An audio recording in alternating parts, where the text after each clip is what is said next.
Plenty of sports action all day. Our Julie Bueller joins us live in the newsroom with the highlights. And Julie, that was an exciting ending to our game, wasn't it, here?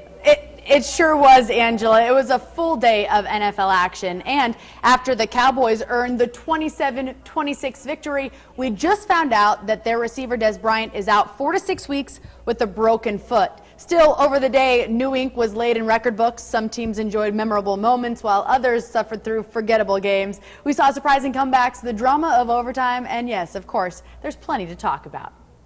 We'll start in San Diego, where the Chargers posted a massive comeback against the Detroit Lions. It was an impressive display and a total team effort. The Bolts trailed 21-3 early in the second quarter, but then they scored 30 unanswered points with big plays from Keenan Allen, backup tight end Ladarius Green, Danny Woodhead, and rookie Melvin Gordon. Phillip Rivers had a big game, throwing for more than 400 yards and tying Chargers legend Dan Fouts with 254 career touchdown passes. Final in San Diego, Chargers win in comeback fashion, 33-28.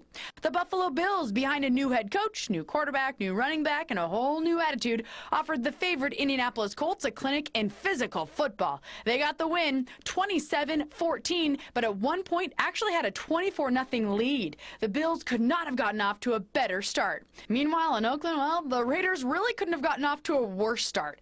Also behind a new head coach and what was supposed to be new hope, but it started badly and really got worse. Quarterback Derek Carr left the contest with a hand injury.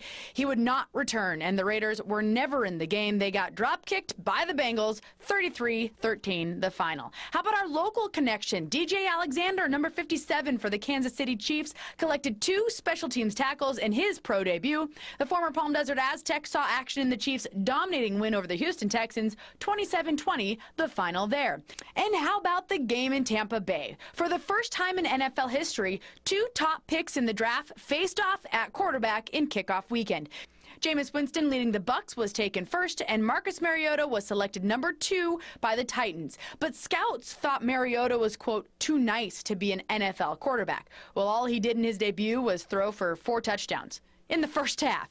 He became the first rookie ever to earn a perfect passer rating in opening weekend. So chalk up a win for the Titans, 42-14, and how about a win for the nice guys? The St. Louis Rams needed overtime to beat the Seattle Seahawks. This is a game Seahawks fans would like to have back. Not only did the Rams' defensive line stop Marshawn Lynch at key points, but they also recovered an onside kick to begin overtime, which essentially sealed the deal. But Seattle head coach Pete Carroll claimed that it was an unintentional onside kick. Still, the Seahawks, the defending NFC champions, are without a key defensive player in Cam Chancellor, who's holding out for new contract negotiations. And his replacement, Dion Bailey out of USC, tripped and gave up the tying score to the Rams. Interestingly enough, it was the highest scoring game of the day, and this is 2 of the NFL's best defenses. 34-31, the final. And the Denver Broncos and Baltimore Ravens generally have high-scoring affairs. Last time they met, Peyton Manning threw for 7 touchdowns by himself.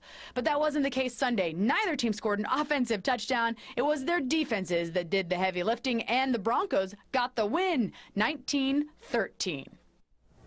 And the Packers, Panthers, Jets, Dolphins, and Cardinals also got wins today. Now the Eagles will travel to take on the Falcons, and the Vikings travel to Santa Clara to take on the 49ers for Monday Night Football. I'm live in the newsroom, Julie Bueller, KMIR News. Thank you, Julie. Looking forward to Sunday Night Football.